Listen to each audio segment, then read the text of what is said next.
Análise dos fatos, com Felipe Moura Brasil.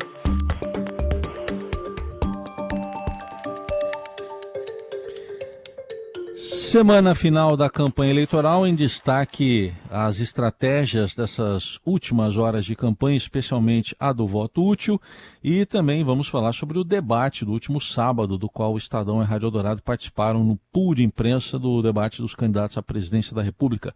Felipe, bom dia. Salve, salve, Raizen, Carol, equipe da Eldorado FM, melhores ouvintes, sempre um prazer falar com vocês. Bom dia, vamos com tudo para essa última semana antes do primeiro turno. É isso, bom dia, Felipe. Bom, esse segundo debate entre os candidatos ao Palácio do Planalto, o penúltimo, marcado neste sábado por críticas a Lula por faltar ao evento e a Jair Bolsonaro, que disputa a reeleição pelo PL.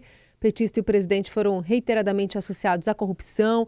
As contestações mais veementes vieram de Simone Tebet, de Soraya Tronic, do MDB e do União Brasil. Mas hoje, na sua coluna, você fala um pouco dessa estratégia do voto útil também, do que ficou explicitado nesse debate. Exatamente, Carol. Meu artigo publicado hoje no Estadão, o título é Menos Adesismo, Mais Vigilância. E eu falo que as linhas auxiliares do Lula no mercado da comunicação embarcaram na estratégia do PT de pintar o Ciro como linha auxiliar do Bolsonaro para conquistar já no primeiro turno o voto útil dos eleitores antibolsonaristas do candidato do PDT. É o padre Kelman, suposto padre entre aspas, porque o pessoal da igreja aí já está negando a relação dele. Ele sim é a linha auxiliar do Bolsonaro. Dá para ver pelo debate que ele se comporta como tal. Então, o sujeito que estava lá para defender o governo e para levantar a bola para o Jair Bolsonaro ao fazer os seus questionamentos, atuando numa dobradinha combinada. Aquilo sim é uma linha auxiliar. O resto é o PT sempre querendo a hegemonia e sempre associando ao campo antagônico, rival do momento, circunstancial, qualquer pessoa que tenha crítica ao seu líder mais popular. Isso sempre aconteceu. Quando o rival do PT era o PSDB, os petistas acusavam todo mundo de ser tucano, de estar vendido para o PSDB, etc. Quando a Lava Jato atingiu os petistas, incluindo o Lula, então a Lava Jato estava a serviço do Bolsonaro e tal, bababá, bababá. E agora é a mesma coisa. É que não se admite dentro do campo ideológico de esquerda que se possa fazer descrições e críticas legítimas relativas ao seu líder mais popular. Todos têm que ser subservientes ao Lula, todos têm que se curvar, todos têm que se submeter. Nenhum candidato pode criticá-lo, senão ele está ajudando o adversário. Ninguém pode investigar os esquemas de corrupção dos governos do PT, porque senão está a serviço do imperialismo yankee, ou do Bolsonaro, ou de qualquer coisa nesse sentido. Quer dizer, isso tudo é narrativa rasteira para enganar a trouxa. Então, o Ciro Gomes, ele tem críticas ali ao Bolsonaro, fez, inclusive, na campanha de 2018, acredito até que errou o tom naquela oportunidade, hoje acerta mais, com questões mais descritivas, obviamente tem mais elementos, porque Jair Bolsonaro está no governo, e era menos incisivo, de fato, em relação ao Lula e ao PT, ele demorou para ser. Então é como se o Ciro de 2022 fosse talvez o melhor candidato de 2018. Então existe um anacronismo aí. Mas ele apontou no debate também, como o Bolsonaro repetiu a mesma prática do PT, o Lula entregou ao Valdemar Costa Neto o DINIT, o Departamento Nacional de Infraestrutura de Transportes, segundo o Ciro, para roubar. Aí o Valdemar foi preso e condenado no mensalão petista também, agora o Bolsonaro é filiado ao PL do Valdemar Costa Neto, que o Ciro, ironizando, chamou de DENIT. Então, existe essa estratégia do PT na reta final e ela é completamente apropriada, usada, explorada por aqueles que querem a vitória do Lula desesperadamente, mas eles tentam fazer isso parecer uma análise intelectual, não tem nada a ver com jornalismo. Agora, a Simone Tebet também criticou bastante o presidente Jair Bolsonaro no debate, sem deixar de criticar o Lula. Ela até soltou uma frase de que o meu governo não vai ter corrupção como o do senhor e do PT, uma coisa assim, ao falar para o Bolsonaro. falou que é um presidente insensível, despreparado, que não trabalha, fica de moto e de jet ski, dizendo que ninguém passa fome, repudiou nós contra eles, esse populismo do Lula e do Jair Bolsonaro, falou, eles se alimentam dessa disputa ideológica, um falta ao debate, não tem coragem de dizer quais são as propostas para o Brasil, quer dizer, criticou o Lula por ter amarelado, o Lula está liderando, deu umas desculpas esfarrapadas, né? Primeiro da Voz, aí estava fazendo comício, então não era a Voz. Segundo, botou a culpa na emissora, que demorou a montar, organizar e tal. Aí a emissora soltou uma nota oficial desmentindo com todos os dados, mostrando que os próprios petistas participaram da reunião. Quer dizer, ele teve medo de se sair mal, como se saiu naquele primeiro debate de TV. E a Tebet continua. E o outro, o Bolsonaro, mente descaradamente, desvia o foco para aquilo que é o mais importante, o que nós vamos fazer para o Brasil voltar a crescer. E eu digo que o Brasil, para voltar a crescer, além de voos de galinha, né, como aconteceu no governo Lula, em matéria de economia, o Brasil precisa crescer moral e culturalmente. E aí precisa de uma imprensa não adesista e uma oposição não anacrônica. Muito bem, Felipe. Temos também a semana cheia de pesquisas. A última que saiu foi FSB-BTG. Até convido o ouvinte lá para ver o agregador de pesquisas do Estadão, que é muita pesquisa e tem a média que a gente tira. Mas queria que você trouxesse também que momento que você avalia que estão as pesquisas a partir dessa aí, FSB-BTG.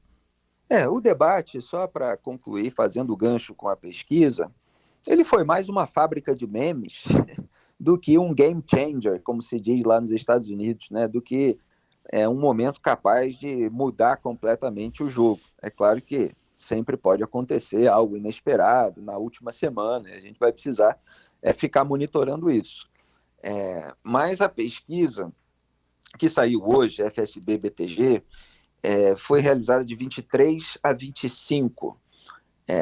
Portanto, no dia 25, que foi domingo, já era o dia seguinte ao debate. Então ela pegou pouquinho aí do rescaldo do debate, mas mostrou a estabilidade que as outras pesquisas já estavam mostrando.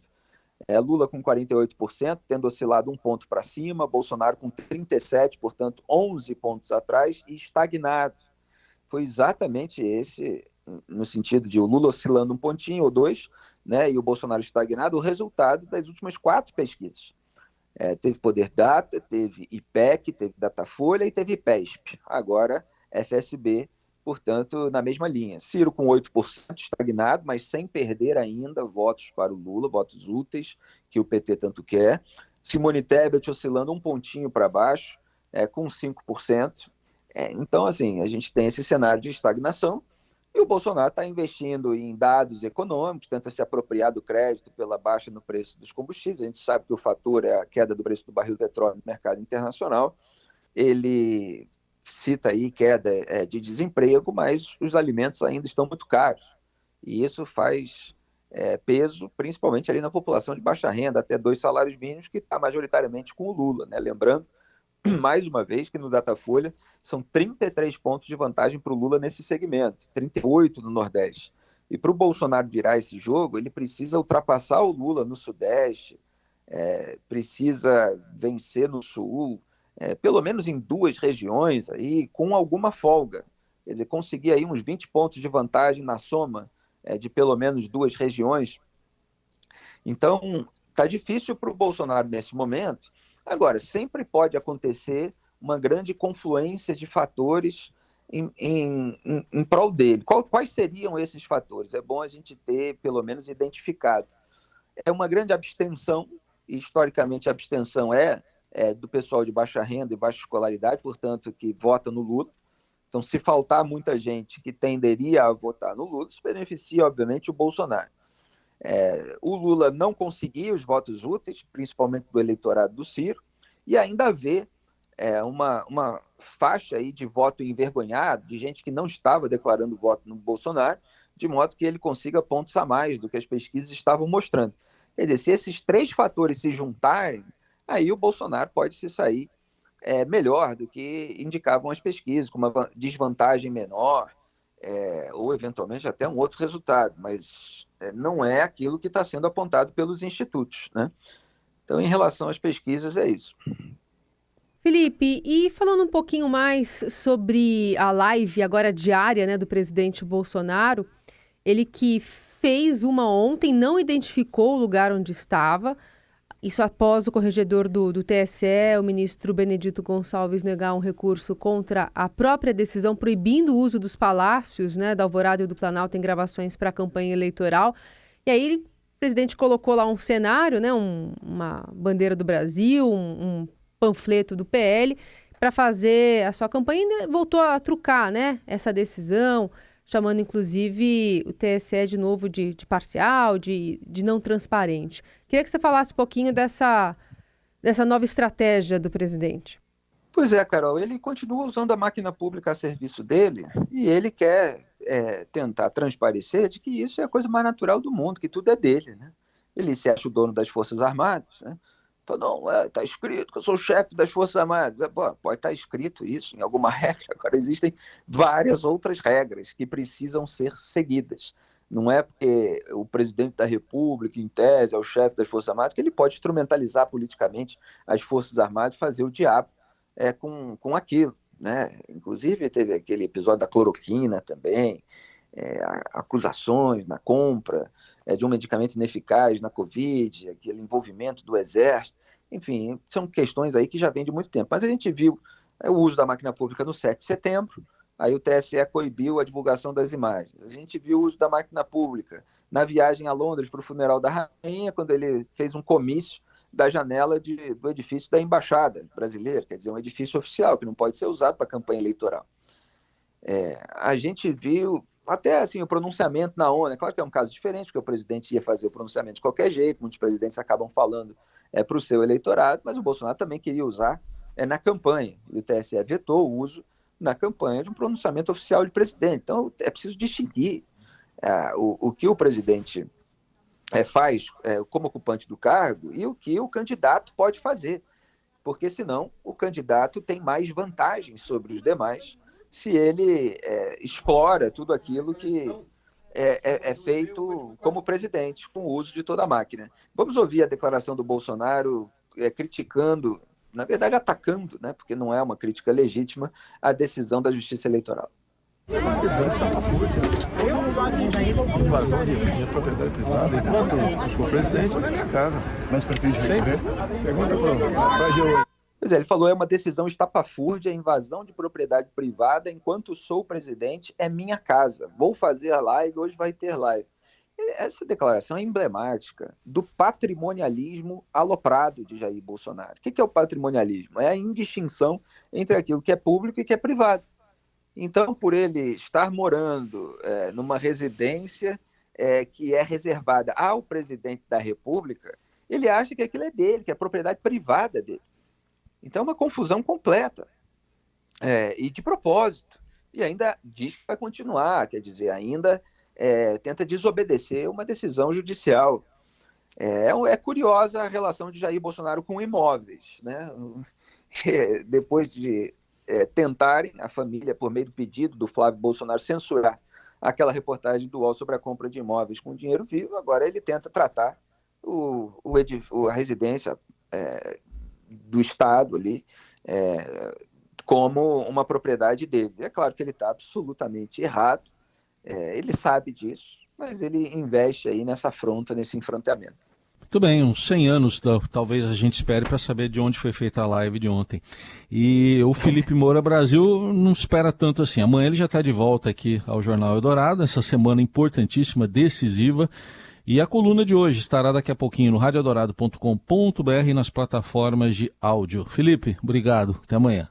Muito obrigado a todos. Um grande abraço. Tchau. A todos um grande abraço. Tchau.